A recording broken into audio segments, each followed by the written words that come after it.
This happened a decent while ago, back when I was 22. Enough years have passed to the point where I feel safe talking about it. I was fresh out of college with a desirable job and minimal expenses, since I was living in my childhood home with my parents. Imagine that, tracking up considerable savings without having to worry about food or a place to sleep, and all the while having full access to the room I grew up in, my car, and all my hometown comforts. It's safe to say I was living in pure bliss. Believe me, I knew how lucky I was to have parents who allowed me to stay at home rent-free. I know a lot of people don't have that option, so it's something I never took for granted. But not everything was as stress-free as you might think. What I'm about to tell you happened not even 1 month into my time back at home. I've never been what people my age like to call a party girl.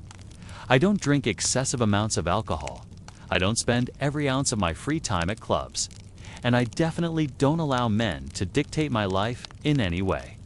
That's just how I was raised.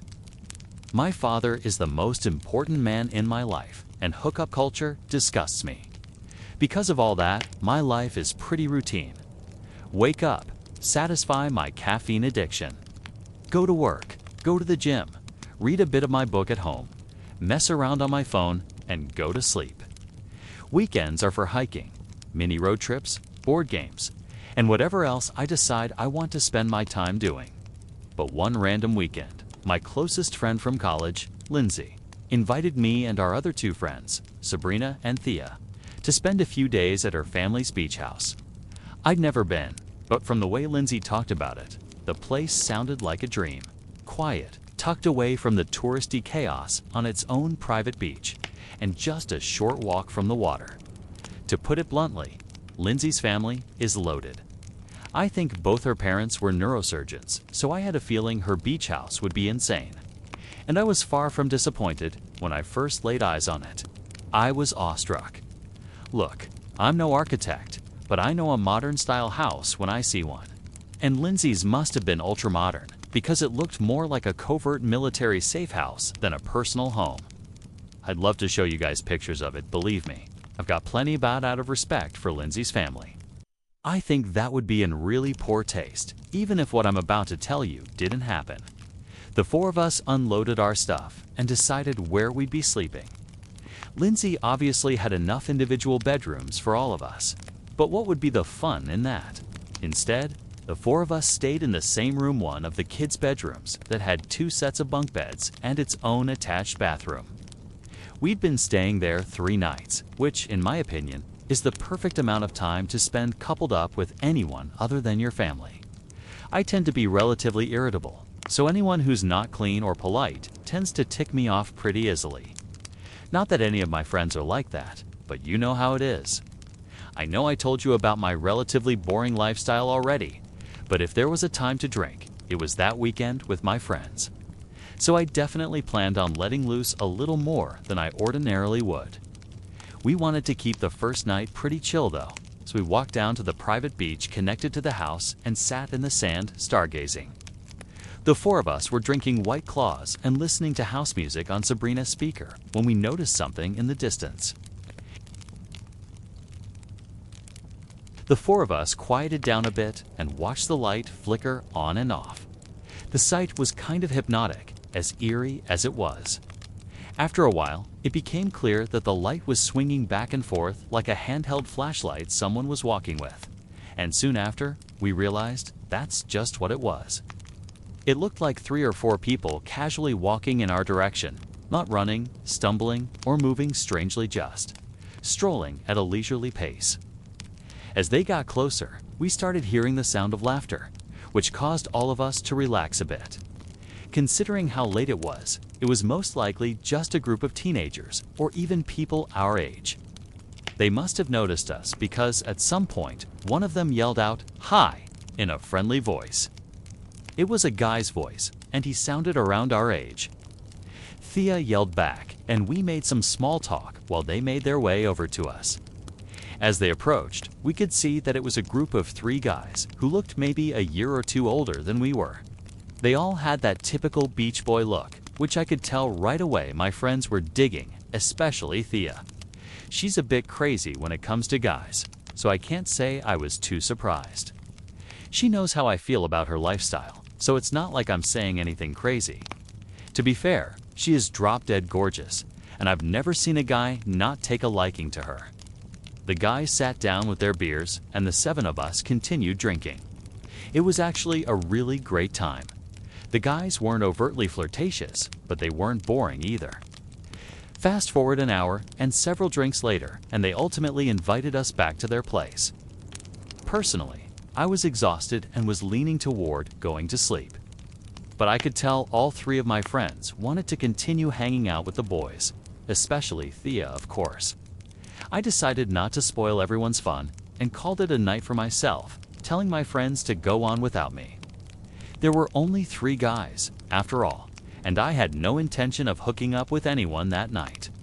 I walked back toward Lindsay's house while the 6 of them walked along the beach, presumably toward wherever the guys were staying. I washed up and went to bed. Sometime after 3 o'clock in the morning, I woke up to a FaceTime call from Lindsay, which was confusing since she should have either been home by then or asleep next to one of the guys. I answered her in a groggy voice, and what she said woke me up instantly. She basically screamed into the phone that Thea and Sabrina had been kidnapped, and I needed to get her car immediately. Her words were like a bucket of ice-cold water being splashed across my face. I've never felt a more intense sense of fear and adrenaline. I didn't waste a second. My hands were literally shaking as I quickly threw on some clothes and sprinted down the stairs. I asked her why she had called me instead of the police, and she reassured me that she already had. She told me to stay on the line as she walked me through it. With her instructions, I managed to open the driveway gate, find her car keys, and speed out of there in a matter of minutes. She told me they were about 10 houses down the beach to the left, so that's where I started driving. She described the car and told me what direction it had gone in, and I slammed on the gas to try and catch up. There wasn't a single car on the road, and I was driving at an insanely unsafe speed. It was a miracle I didn't get pulled over. After a few minutes of driving, I noticed a car matching Lindsay's description driving slowly in the distance. Then I hung up the phone, called the police, and told them exactly where we were. The dispatcher told me to keep my distance so as not to alert them to the situation. So that's what I did. After what felt like forever, I spotted cop lights up ahead. The car ahead of me didn't try to evade the police. I can only imagine they assumed it was an unrelated stop. I pulled the car over and watched everything unfold. It was pure chaos. The cops forcibly removed all 3 men from the SUV at gunpoint. They put them in cuffs and escorted them back to one of the cruisers. Then one of the officers walked over to the trunk of the car and pulled it open to reveal both Thea and Sabrina. Bound and, from the looks of it, pretty badly bruised. As horrifying as the whole experience was, it was nothing compared to the sequence of events told from their perspective. All 3 of them were comfortable with me writing this, by the way. We're still close in contact, so I obviously asked them, but none of them wanted to write it themselves, and for good reason. To keep things short, after I went to bed, they all continued drinking. Lindsay is the only one who remembers things clearly, since she was trying to be at least a little responsible, given it was her family's house. At some point, the guys, Thea and Sabrina, were suggested they all go to bed. So the 4 of them split off, while Lindsay told the 3rd guy she was going home. He was really upset about that, which Lindsay initially thought was because he wanted to get with her. She told him she would have been down, but had to watch her house, and he got angry. They yelled at each other for a bit. Hay ended up telling Lindsay to get the hell out of his house and never come back, which she was more than happy doing.